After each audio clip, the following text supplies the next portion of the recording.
ជំរាបសួរបងប្អូនជាទីគោរពបាទស្វាគមន៍មក Channel របស់ខ្ញុំបាទម្ដងទៀតហើយបាទអញ្ចឹងថ្ងៃនេះខ្ញុំកំពុងតែធ្វើដំណើរជិះទៅវត្តមួយឈ្មោះថាវត្ត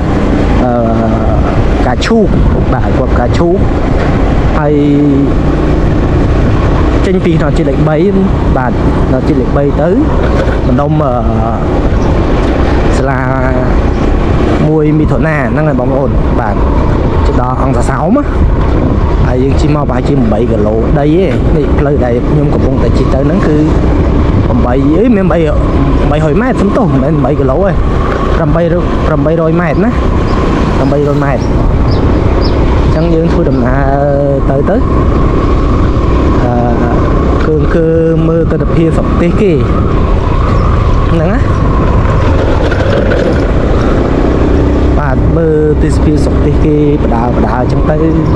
បាទមានការអភិវឌ្ឍយ៉ាងត្រឹមត្រូវហើយក៏ Channel ខ្ញុំមួយនេះគឺបងប្អូនអើយខ្ញុំខាន់ចេញវីដេអូចិត្តប្រហែលខែហើយអញ្ចឹងសង្ឃឹមថាបងប្អូននឹងពេញចិត្តវីដេអូនឹងម្ដងទៀតជួយ share ដើម្បីចែករំលែកនៅវត្តអារាមនៅក្នុងស្រុកខ្មែរ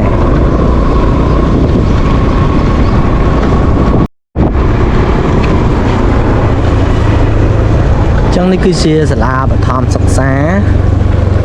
បាទវត្តអង្គរឈូកបាទវត្តអង្គរឈូកនេះវត្តអង្គរឈូកចឹងយើងចូលមកឃើញមានទិដ្ឋភាពស្រស់ស្រាយមែនទែនដែរបងប្អូនមានព្រះវិហារមានដើមឈើអីសពបែបយ៉ាងឥឡូវជាដំបូងខ្ញុំថតព្រះវិហារចែកជូនពុកម៉ែបងប្អូនទស្សនាបន្តិចជាមួយនឹងវត្តអង្គរឈូកឬក៏អ្នកស្រុកគេហៅផ្កាឈូកវត្តផ្កាឈូកហ្នឹងហើយបងប្អូននេះគឺជាទិដ្ឋភាពនៃវត្តអង្គរឈូកបាទបងប្អូនដែលស្ថិតនៅក្នុងស្រុកសំរោងបងប្អូនស្រុកសំរោងហើយយើងជិះពីថ្នល់ជាតិលេខ3មកចាប់ពីសាលាមួយឧសភាមកប្រហែលជា800ម៉ែត្រយើងឃើញទិដ្ឋភាពវត្តអង្គរឈូកនេះហើយយើងមើលតកតងជាមួយនឹងព្រះវិហារគឺមើលទៅរបៀបរចនាបថគឺបុរាណប៉ុន្តែពេលយើងចូលភ្លាមយើងឃើញទ្វារបាលនេះទ្វារបាលបងប្អូននេះទ្វារបាលចាំយាមទ្វារជាទូទៅវត្តភិក្ខោនឃើញមានប្រកាន់ដៃនេះប៉ុន្តែវត្តនេះគឺគេដាក់ទ្វារបាលបងប្អូនគេដាក់ទ្វារបាលហើយយើងចូលទៅហើយយើងឃើញមានការកសាងតាំងពីឆ្នាំ1991អញ្ចឹងយូរដែរបងប្អូនយូរហើយនេះជាជណ្ដារឡើងបាទជណ្ដារឡើងហើយអ្វីដែលសំខាន់ពុកគឺជញ្ជាំងគឺគេបៀកថ្មបាទគេបៀកថ្មអញ្ចឹងទិដ្ឋភាពជុំវិញហើយយល់តាំងពីឆ្នាំ1991បងប្អូនតាំងឆ្នាំ1991គឺរចនាបថមិនទំនើបដូចសម័យក្រោយៗនេះទេសម័យក្រោយៗនេះបានមានរចនាបថល្អច្រើនអ្វីដែលសំខាន់នោះអង្គរឈូកយើងឃើញមានស្រះទឹកព័ទ្ធជុំវិញ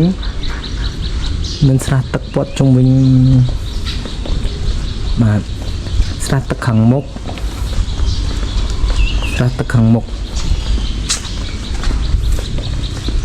ព្រះវិហារគឺមិនសូវស្អាតប្រហែលណារចនាបថដោយសារតែ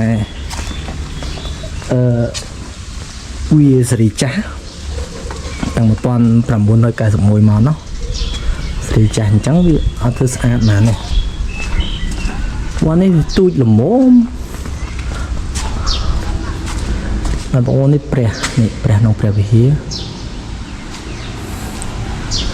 ដូចជាអត់មានអីទៀតបងប្អូនយើងវត្តនៅតំបន់នេះមិនស្អាតដូចវត្តនៅតំបន់ទន្លេបងប្អូនព្រះវិហារមានប៉ុណ្ណឹងប៉ុន្តែគ្រាន់តែយើង រចនាបថវត្តនេះគឺខុសពីវត្តផ្សេងគឺចូលមកយើងឃើញមានបង្កាន់ដៃនេះប៉ុន្តែវត្តនេះគឺចូលភ្លាមយើងឃើញមានទ្វារបាយកតែម្ដងបាទអ្នកយាមទ្វារហើយមានរូបសត្វទាំង12ហ្នឹងហើយមានទេពអប្សរអ្វីដែលសំខាន់គឺសាលាធម្មសទ្ធាគឺផ្ទាល់ដីតែម្ដងបាទងាយស្រួលក្នុងការពុទ្ធបរិស័ទបាទមកទីនេះដើម្បីធ្វើពិធីបុណ្យផ្សេងអញ្ចឹងណាធ្វើពិធីបុណ្យផ្សេងហើយចាស់គាត់ស្រួលដើរឡើងវាអត់ពិបាកអញ្ចឹង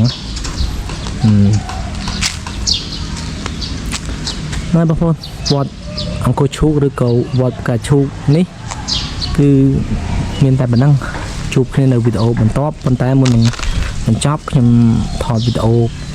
ទស្សនវិជ្ជាផ្សេងទៀតចែកជូនពុកម៉ែបងប្អូនទស្សនា